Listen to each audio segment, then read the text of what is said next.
Ladies and gentlemen, thank you very much for having me to talk here today. It's a real honour. I'm going to be presenting ENG8's work.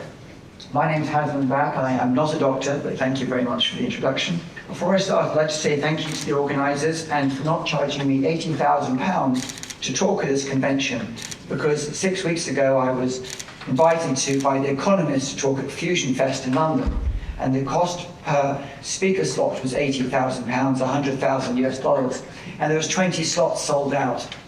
So you can imagine the amount of money going into the hot fusion space at the moment.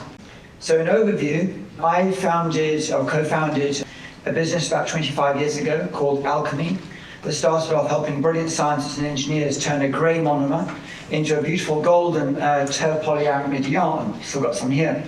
It's about twice as tough as its competitors, and is now used to protect elite war fighters and frontline officers around the world. So that's my background. I'm a former British Army officer, and I spent about 20 years in the military defence sector. In ENG8, we're against using or developing our technology for the military-industrial complex, the war machine, as we've seen how deep the political, I would say, corruption goes. Now we dedicate our lives to using science and technology for peaceful purposes and bringing the benefits of LENR and authentic spiritual practices to our society with a spirit of love and compassion. The key points I'd like to raise today, or address today, is for the benefit of the LENR community. I'm going to use ENG8 as an example, but it's purely an example. I'm really here to try and help other startups in the industry and anyone else wanting to try a startup get into it.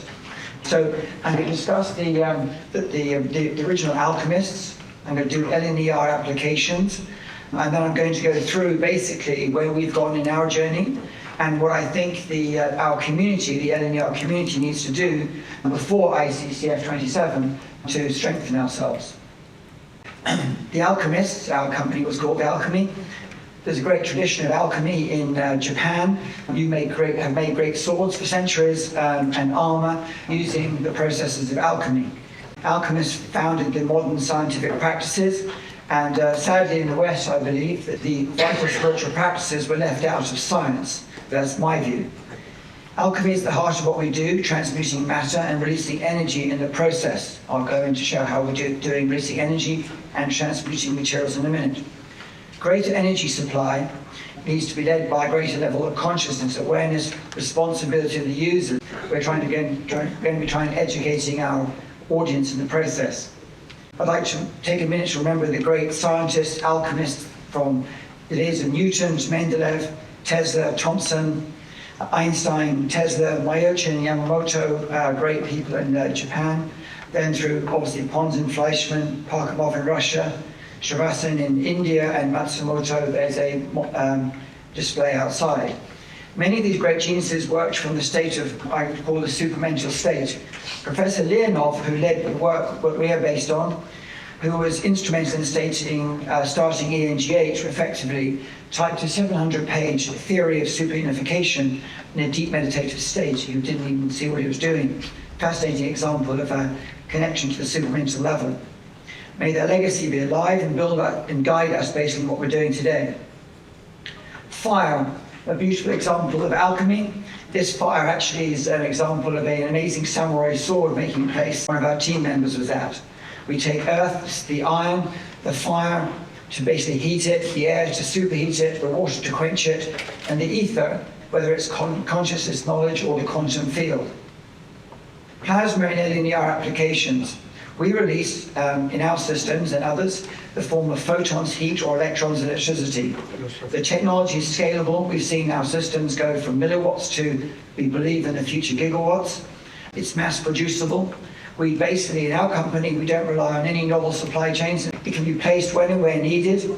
We need no distribution networks and expensive supply chains. So you saw Clean Planet's presentation earlier. Amazing ability to develop and deliver a solution. I believe with optimal levels of investment, LENR will become the dominant force of energy on the planet within the next 20 years. And the ability to do transmutation, both in isotopes and materials for medical purposes and industrial purposes, is amazing. And the result of all of our work in this room today will be an amazing outcome for peace, because wars are generally fought over resources. LENR We call our LENR reactors energy cells as opposed to fuel cells because they just produce energy. We almost put no fuel in them. We generate hot air up to 1,000 degrees centigrade. We produce high pressure, high temperature steams. And basically we deliver electricity both directly and indirectly. And we're producing hydrogen, oxygen, and HHO gases at an amazingly low energy levels. We call these devices internally our water cell because it produces steam and mechanical power, and I've learned a huge amount about our water cell just in one of the presentations yesterday. So thank you very much to the professor yesterday for his presentation. We do hot air generation, we call an air cell. We put hydrogen into one of our energy cells, and for some reason it releases electricity directly out of the energy cell in the kilowatt range. And we've got HHO energy cells where we're producing HHO or hydrogen oxygen isotopes, but it's producing HHO 10 times less than a normal electrolyzer. So how do we validate and what does an energy cell system look like? Well, we have in the middle an energy cell, which is a container where we contain a working fluid, and we have cathodes, negative and positive, cathode and anode in there. We apply a voltage, normally in the kilovolt range, and we basically are able to extract power out of it. Because of the energy levels we're working at, we have a pump that basically pumps the working fluid through, which is our fuel and our coolant. The energy is extracted either via the working fluid or directly via an electrical circuit, and the energy conversion is either thermal to electrical or direct electrical, and we can have a battery for cold starts. The one I've mainly been involved in as a systems engineer, I am a systems engineer. This is basically a plasma cavitation in water device. We have done experiments between atmospheric pressure and 500 bar. We like operating in the range of 50 bar. That's our new machine basically being installed in Portugal. Today we've been putting between 8 and 10 kilowatts in and getting between 50 and 70 kilowatts of energy. Our target output from this device there is approximately 2 litres of water or 200 kilowatts. Our Q factor is between 5 and 7 currently, pressure up to 100 atmospheres, and temperature up to 300 degrees centigrade. So the previous presentation was amazing because we also use a steam expander at around 50%, 60% efficiency. So well done for the last presenter showing that.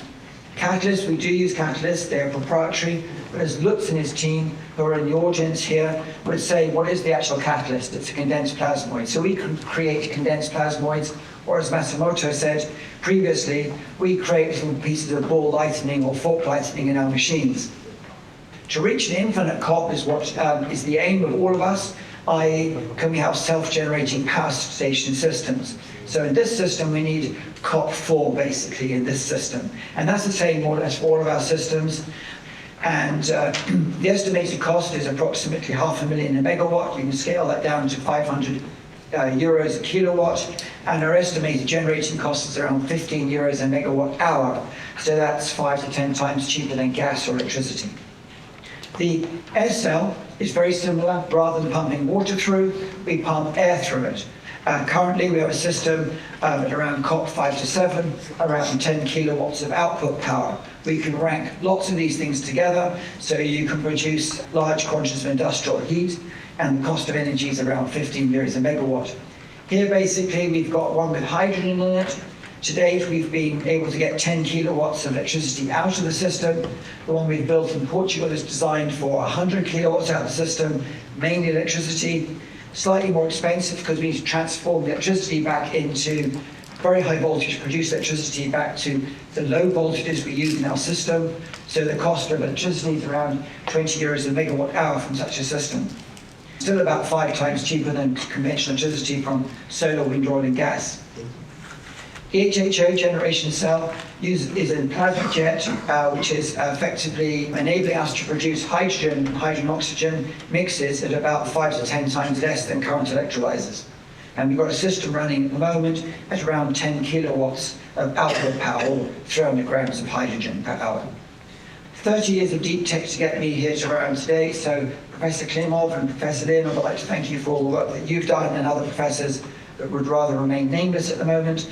And we've gone from TRL 2 to 4 in the last 7 years. In the next 2 years, we plan on basically getting that up to TRL 7 and deploying our first few megawatts. We've taken a modular approach. We've operated 100 kilowatts. Why have we done that? Everything's pretty much off AliExpress or large commercial sellers, so we need nothing bespoke in our systems. We can then take a modular power plant and put it into containers, so we can create large containerized power supplies. LENR, as far as I can see from any of the other companies in the room, will be able to produce energy at a much lower cost than solar, wind, oil and gas 24/7. How do we create investment credibility in the investment community? Well, fantastic scientific work obviously going on, major scientists, major universities around the world, and also the commercial successes of companies in the LENR space.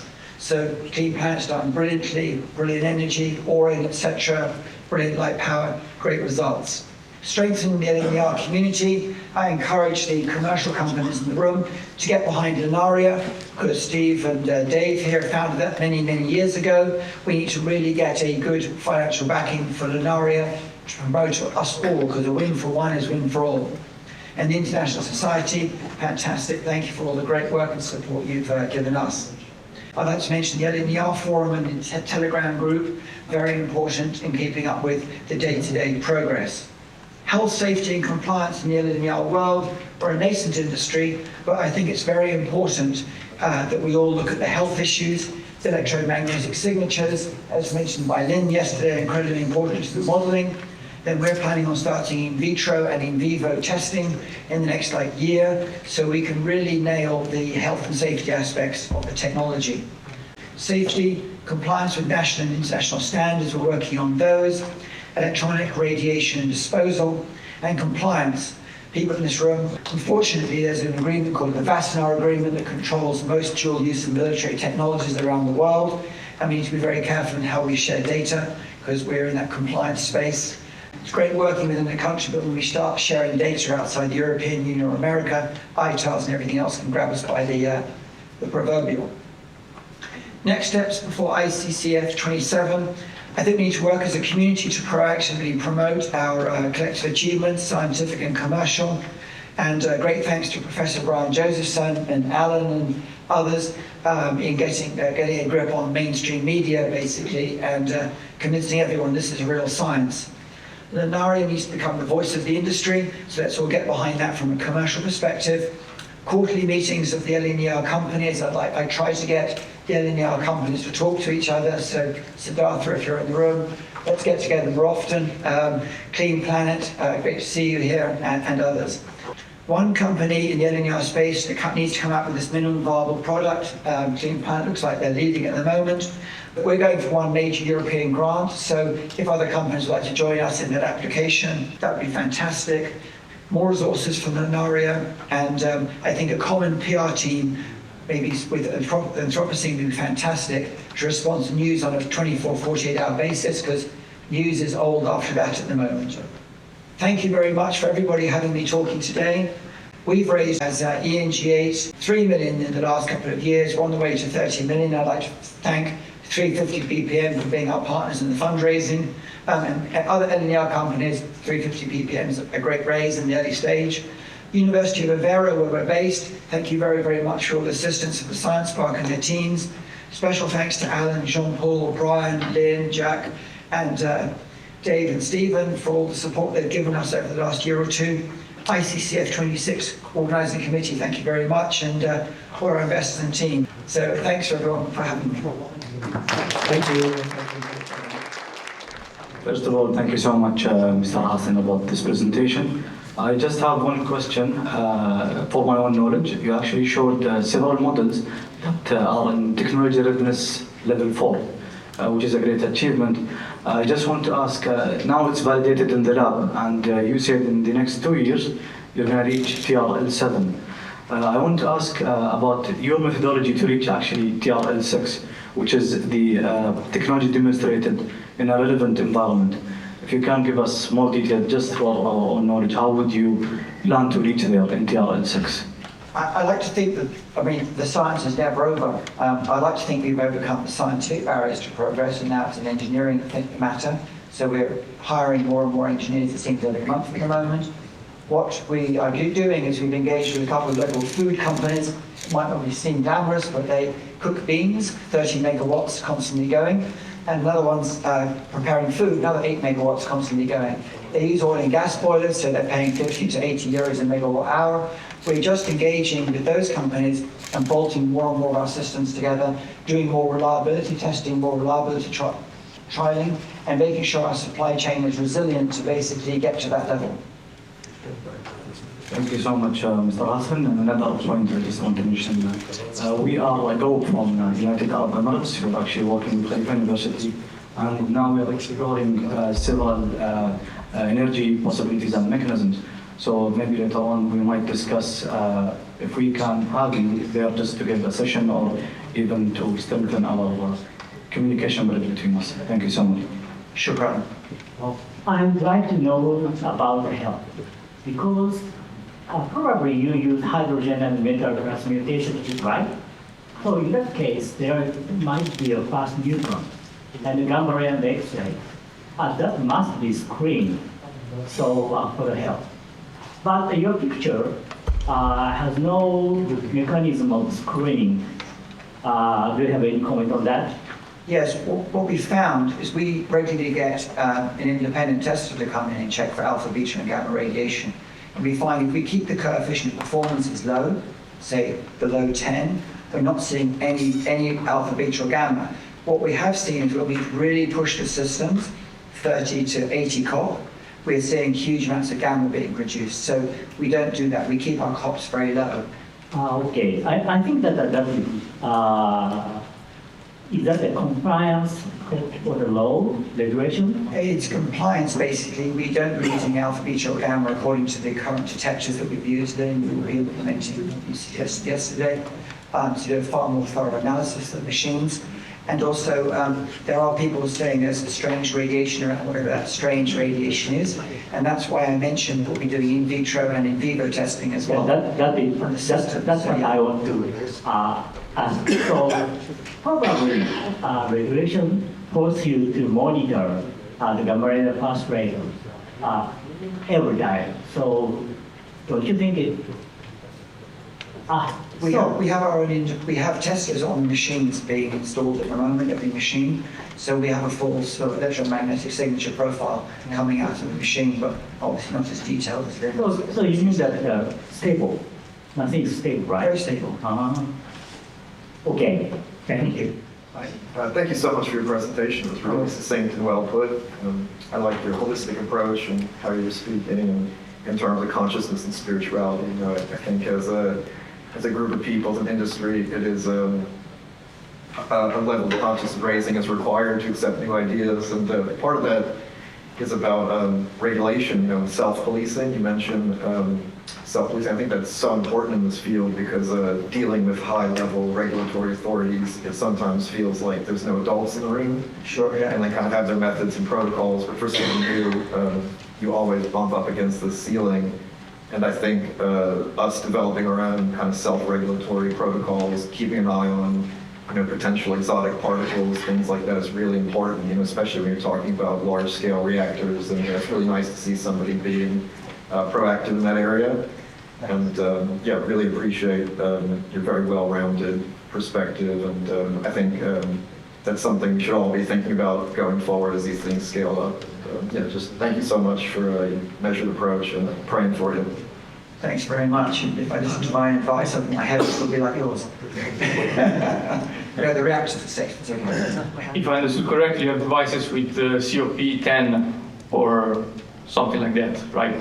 Yes. COP5, 10. Yeah, because basically, if you start, as I would say, over-ramping them, you start to get alpha, beta, gamma, or start to get X-ray. How do they work? I mean, that's. Would you be willing to share what's the? I mean, everybody here is trying to get the COP10, 25, but for 2 even. Right. And you have a solution. How did you get there? It actually took a lot of physicists that a couple I've mentioned, basically many years to get there.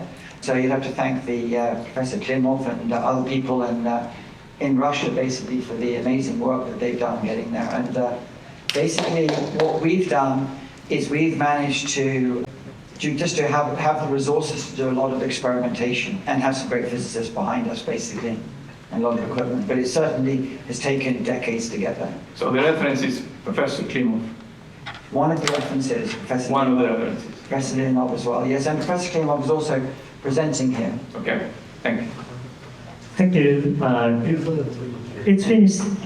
Thank you for presenting.